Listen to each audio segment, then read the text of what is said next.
হারাইছো আমার, ও আমার হইতে চায় না, আর আমি ওরে কখনো হারাইতে চাই না।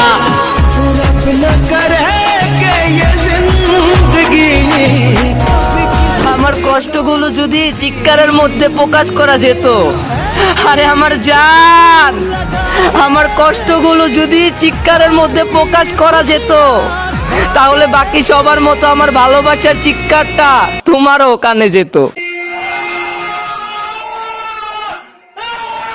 মিউজিক। কিরে ভাই, তুই এত কান্না করতেছিস কেন? আরে ভাই, হাসি খুশি থাকা তো আমি ওর কাছ থেকে শিখছি, আর ও কেন বুঝে না? কান্না আমি জন্মের পর থেকে শিখে গেছি। ও বন্ধু রে, তুমি চাইরা গেছো এর লেগে দূরে সরে যাবো, এমন ভালো আমি বাসি নাই। জীবনের যে কোনো মুহূর্তে তোমার একটা ফোন আসতে পারে, এই একটা কারণ